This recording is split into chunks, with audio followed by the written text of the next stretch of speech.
warahmatullahi wabarakatuh dan salam sejahtera bagi kita semua. Halo, perkenalkan nama saya Kesya Sinta Mas Baitubun. Saya adalah salah satu mahasiswa di Sekolah Tinggi Ilmu Kesehatan Makassar, Prodi S1 Ilmu Keperawatan. Pada kesempatan ini saya akan menjelaskan terkait anatomi fisiologi sistem kardiovaskular untuk memenuhi tugas pada mata kuliah Ilmu Dasar Keperawatan 1 dengan bimbingan bersama Bapak Iskandar Zulkarnain, SCAP, NS, MCAP. Yuk simak videonya. Baik, yang pertama kita akan membahas tentang anatomi. Nah, yang akan kita bahas pada anatomi sistem kardiovaskular adalah permukaan dan batasannya, ruang jantung, katup atau valva, rangka jantung, sistem konduksi jantung, vaskularisasi jantung, aliran darah balik atau vena, dan topografi. Iya, sebelum kita masuk lebih dalam nih, kita harus tahu dulu apa sih yang dimaksud dengan jantung. Nah, jantung dengan bahasa Latin cor adalah suatu organ muskular yang berbentuk seperti piramida tapi terbalik dengan ukuran sebesar kepalan tangan, bertumpu pada diafragma torakis dan berada di antara kedua pulmo bagian caudalis, dibungkus oleh suatu selaput yang namanya perikardium dan menempati mediastinum medium. Selanjutnya yaitu untuk permukaan dan batasan jantung. Kita perlu tahu bahwa jantung ini berhadapan dengan struktur lain di sekitarnya. Yang pertama yaitu basis cordis. Basis artinya dasar piramida, tapi ingat piramida terbalik. Ada dasar, ada puncak juga dong. Untuk puncaknya disebut apex cordis. Sebagian basis cordis terbentuk dari atrium sinistra, atrium dextra, dan pembuluh-pembuluh darah. Selanjutnya fascie sternocastalis. Sesuai dengan namanya, ini adalah bagian jantung yang menghadap ke daerah sternum. Terdiri dari ventrikel baik dextra maupun sinistra, atrium, dan auricula destra. Selanjutnya yaitu fascies diafragmatica, yaitu sisi yang menghadap langsung ke jantung, disebut dengan centrum tendineum diafragma. Yang terakhir yaitu fascies pulmonalis, yaitu daerah jantung yang berhadapan langsung dengan paru-paru. Nah, karena paru-paru ada dua, jadi kita dapat membagi dua margo jantung, yaitu batas sisi kanan disebut margo acutus atau dextra, dan sisanya yang lebih pendek disebut margo obstrutus atau sinitra di sebelah kiri. Iya, sekarang kita masuk ke dalam ruang jantung. Jantung terdiri dari 4 ruang, yaitu atrium kanan, ventrikel kanan, atrium kiri, dan ventrikel kiri. Bagaimana cara kerjanya? Kita lihat. Ke dalam atrium kanan bermuara darah dari vena cava superior dan vena cava inferior. Dari atrium kanan, darah kemudian mengalir ke ventrikel kanan. For your information, antara atrium kanan dan atrium kiri terdapat yang namanya katup tricuspid. Selanjutnya, darah dari ventrikel kanan dipompa ke sirkulasi paru melalui arteri pulmonalis. Darah yang kaya akan oksigen yang berasal dari paru-paru mengalir ke dalam atrium kiri melalui vena pulmonalis. Kemudian dari atrium kiri, darah lalu mengalir ke ventrikel kiri. Nah, antara atrium kiri dan ventrikel kiri terdapat pula yang namanya katup mitralis.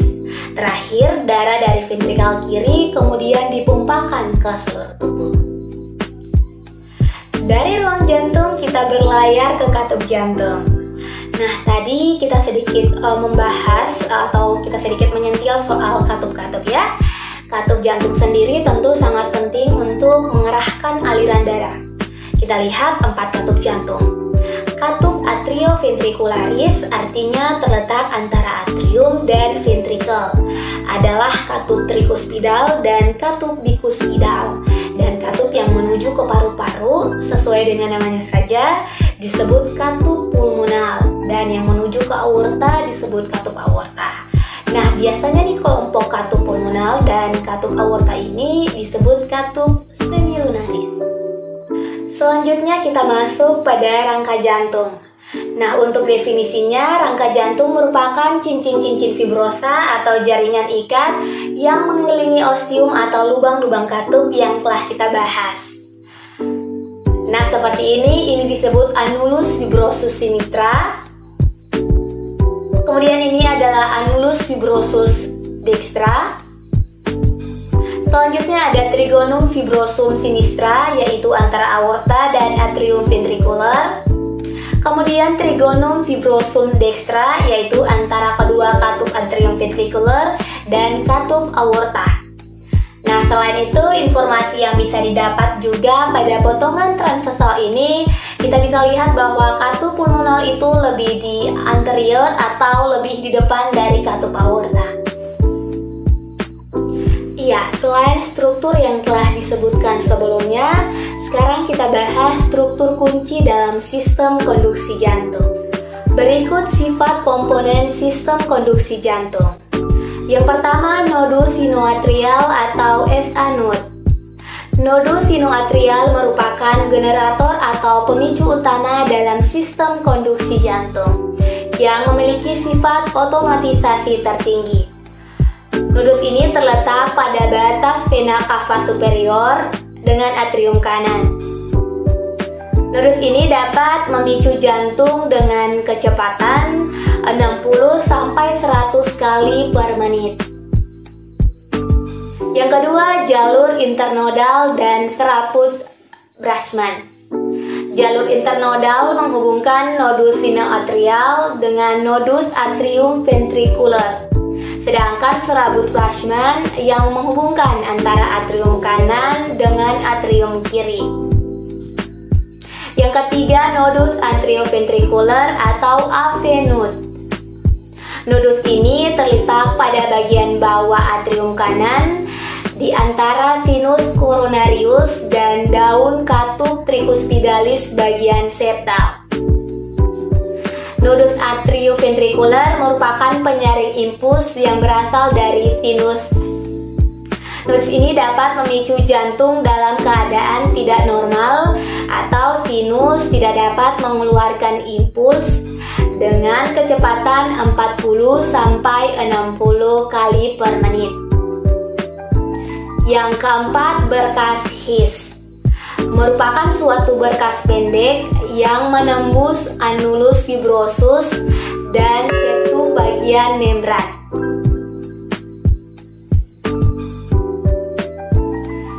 Yang kelima, cabang berkas.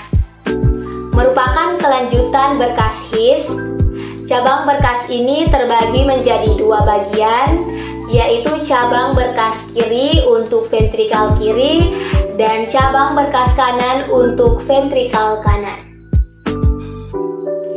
Yang keenam, serabut Purkinje.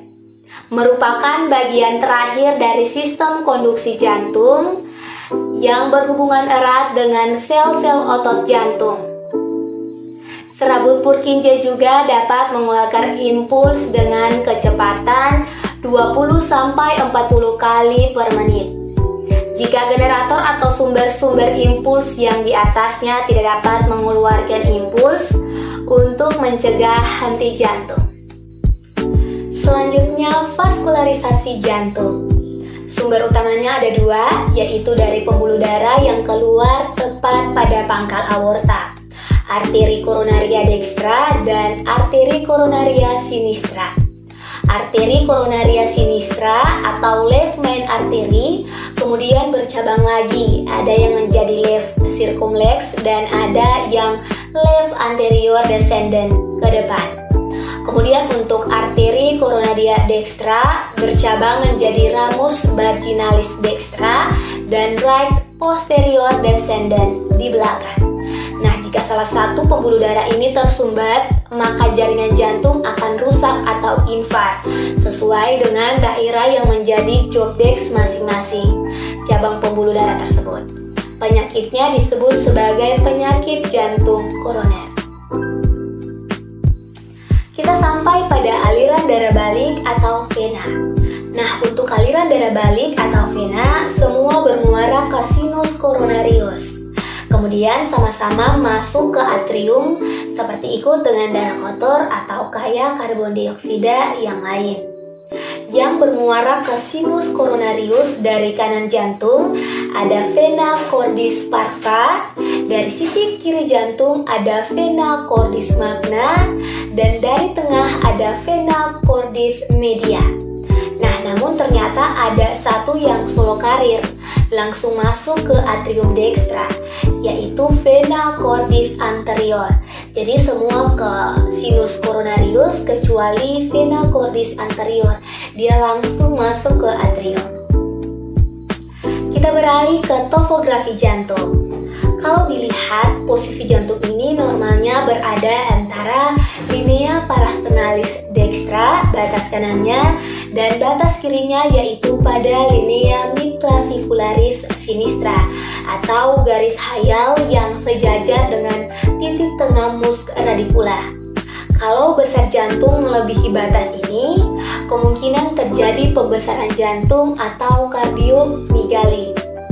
Salah satu akibat tersaringnya yaitu misalnya hipertensi kronis. Nah, kemudian dari permukaan tubuh kita juga dapat memperkirakan lokasi terbaik untuk mendengar bunyi jantung yang berkaitan erat dengan lokasi masing-masing katup jantung dan aliran darahnya. Pertama, katup mitral. Seperti yang sudah kita pelajari sebelumnya, bahwa dari katup mitral darah mengalir dari atrium kiri ke ventrikal kiri. Maka darah di sini cenderung akan menabrak sisi dari ventrikal kiri, utamanya pada daerah apex. Maka untuk menilai fungsi katup mitral, letakkan stetoskop pada apex cordis yang yaitu kira-kira berada pada ICS 5 sinistra. Kedua, katup trikuspid. Nah, dari katup trikuspid, darah mengalir ke atrium, dari atrium ke ventrikal kanan. Maka untuk mendengar katup ini dapat didengar di sekitar ICS 4 sepanjang parasternal kiri ke bawah. Kemudian terlihat bahwa pada anatominya katup aorta di kiri dan katup pulmonal di kanan. Yang menjadi catatan untuk menilai katup, yang menjadi patokan adalah kemana aliran darah menabrak ke struktur yang ada di depannya hingga menimbulkan suara. Maka untuk menilai katup pulmonal itu di ICS 2 sinistra parasternal, sedangkan untuk katup aorta di ICS 2 dextra. Jadi tidak usah dihafal, cukup dipahami agar tidak keliru. Baik, yang kedua kita akan membahas tentang fisiologi. Nah, yang akan kita bahas pada fisiologi sistem kardiovaskular adalah siklus pompa jantung, bunyi jantung, dan sistem konduksi. Yang pertama kita masuk pada siklus pompa jantung. Apa sih yang dimaksud dengan siklus pompa jantung? Nah, siklus pompa jantung adalah siklus yang dimulai dari satu detakan jantung ke awal dari detakan selanjutnya.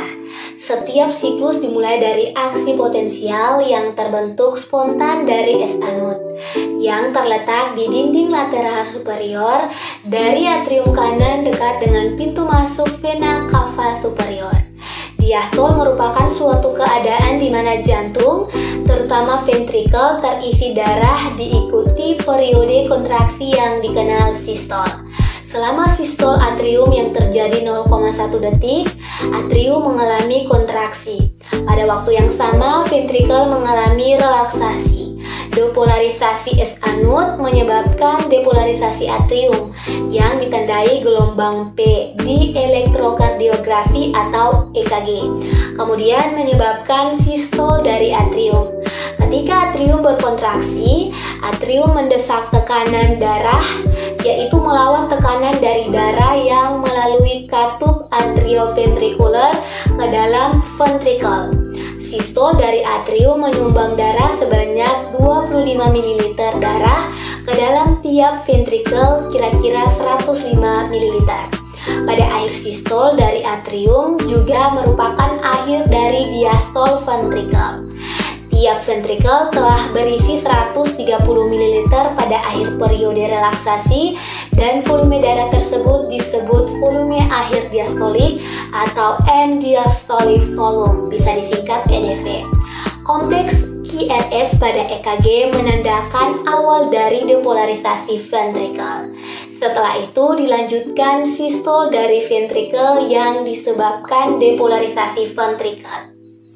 Selama sistol ventrikel yang berlangsung 0,3 detik, ventrikel berkontraksi dan pada waktu yang bersamaan, atrium mengalami relaksasi pada diastol atrium. Ketika distol ventrikel dimulai, ketika sistol ventrikel dimulai, tekanan meningkat di dalam ventrikel dan mendorong darah melalui katup atrioventrikuler sehingga katupnya tertutup untuk sekitar 0,05 detik baik katup semilunar dan atrioventrikuler tertutup. Ventrikel terus meningkat dengan tajam sampai melewati 80 mm air raksa pada ventrikel kiri dan 20 mm air raksa pada ventrikel kanan. Pada saat itu darah dari jantung mulai dipompakan. Tekanan terus meningkat sampai 120 ml air raksa pada ventrikel kiri dan 25-35 mm air raksa pada ventrikel kanan. Periode ketika katup semilunar terbuka disebut ejeksi ventrikuler dan berlangsung selama 0,25 detik. Darah yang dipompakan baik ke aorta maupun ke arteri pulmonaris sebanyak 70 ml. Volume ini disebut volume sekuncup atau stroke volume dan sisanya sebanyak 60 ml disebut volume akhir sistol atau end systolic volume. Gelombang T dalam EKG menandakan awal dari depolarisasi ventrikel. Next, bunyi jantung. Untuk bunyi jantung pertama adalah ketika katup atrioventrikuler tertutup. Kemudian mulai masuk fase sistol di mana sebelumnya terjadi kontraksi isovolumetrik. Kemudian tekanan ventrikel meningkat hingga katup semilunar pun terbuka dan terjadi proses ejeksi. Kemudian bunyi jantung kedua adalah ketika katup semilunar tertutup yang biasanya menyebabkan suara yang lebih besar dari atau melebihi jantung yang pertama. Maka kalau kita dengar di stetoskop, loop untuk bunyi jantung pertama dan dup untuk bunyi jantung kedua. Jadi bunyinya dup, dup, loop, dup gitu. Jadi jika ada bunyi jantung tambahan, baik itu abnormal heart sound, termasuk murmurs atau namanya bising jantung, kemungkinan terjadi beberapa kondisi penyakit seperti gangguan katup atau penyakit kongenital kalau pada anak-anak, perikarditis maupun penyakit-penyakit lainnya. Nah, makanya sangat penting bagi kita untuk membedakan mana normal dan mana yang patologis. Nah, untuk yang terakhir, sistem konduksi jantung. Seperti ini penampilannya, mulai dari impuls dari SA node membentuk gelombang P pada EKG, dilanjutkan AV node, kemudian ke vasikulis atrioventrikuler yang menyebabkan depolarisasi ventrikel. Dengan gambaran atau gelombang QRS pada EKG dan gelombang P adalah ketika telah terjadi depolarisasi dari ventrikel. Masing-masing struktur ini memiliki yang namanya conjunction velocity, artinya kecepatan impuls yang dihasilkan hingga mengubah potensial aksi pada miokardium. Perhatikan di sini yang unik adalah terjadi perlambatan pada AV node. Ini karena strukturnya dapat disimpulkan ini dapat memberikan waktu bagi atrium untuk menyelesaikan pengisian ke ventrikel sehingga lebih maksimal. Kemudian untuk laju jantung dari SA node normalnya sekitar 60-100 kali per menit. Nah, ini normal. Jika gangguan pada SA node dan dia tidak berfungsi, maka job desk-nya dapat diambil ahli oleh AV node. Namun dengan rate yang lebih rendah yaitu sekitar 40-55 kali per menit. Semua ini akan ketahuan jelas dari gambaran hasil EKG, sehingga sangat disarankan untuk kita mempelajari cara membaca EKG. Sekian dari saya, semoga video yang telah ditampilkan tadi dapat bermanfaat bagi yang menonton. Akhir kata, wassalamualaikum warahmatullahi wabarakatuh dan salam sehat. Dadah!